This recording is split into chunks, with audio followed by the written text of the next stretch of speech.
filled with mold and stuff like that, but the location is fantastic. Yes, bandana there. You mentioned Bubba Hotep too. I heard that it stopped production, then you're going to go back into production with like Ron Perlman. Are you still going to try to get it made? Because I know the script's not set, right? The question is that at one time Ron Perlman was attached to the Bubba Hotep sequel, which was titled Bubba Nosferatu, Curse of the She-Vampires. And once Bruce decided he was not going to participate, we started to think about other actors, and once again, Paul's a great guy, and he wrote a letter to Ron and told him about it, and Ron was really excited to try to take on the role.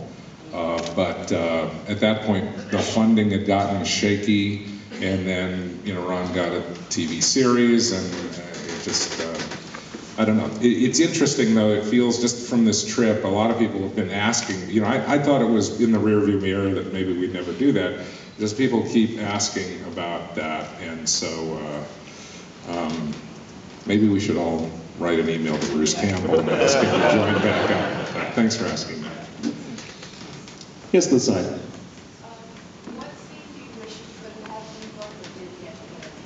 What scene do you wish you could have had from the book but weren't able to get? Well, it wasn't just even size. There were simple things that just required massive time jumps. I mean, there was this one sequence where, in the book that I loved, where Dave went to sleep and then woke up the next morning, and this girl that he had been chasing was in bed with him. I don't think he even could talk to her, and she's in bed and rolls over, and he got out of bed and looked in the mirror, and he had a goatee. And 6 months had passed, and he found the girl and was going to marry her or whatever. But I thought it was very clever, very inventive, but there was no way of fitting something like that into the timeline that we had.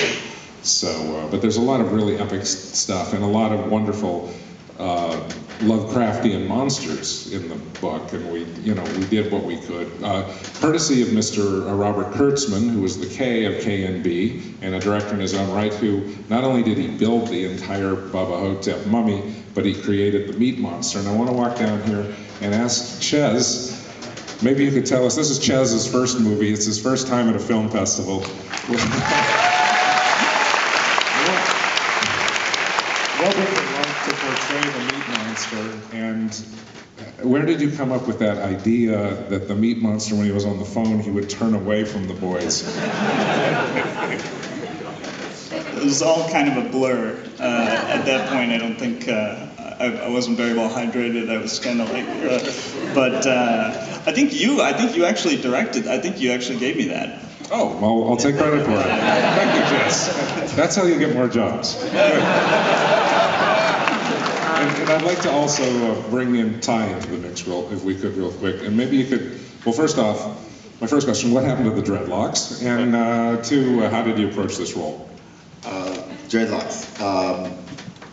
This wonderful costume designer, who also happens to be married to Don, got me a dread wig.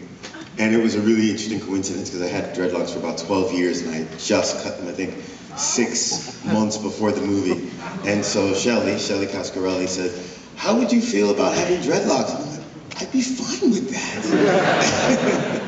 And I showed her a picture and she said, wow, that's really great. Do you still have that? No, I don't. But in terms of getting into it, Don did such a great distillation of the book that just reading what was on the page really just inspired me, and I went, oh yeah, I got this. I know exactly who this guy is. And when we got on the set, I just got to play and have fun, and it was really fortunate for me because I don't remember if Don remembers, but planes kept passing by. So we kept having to stop. So the more we did it, the more fun I had. And compliment to Chase,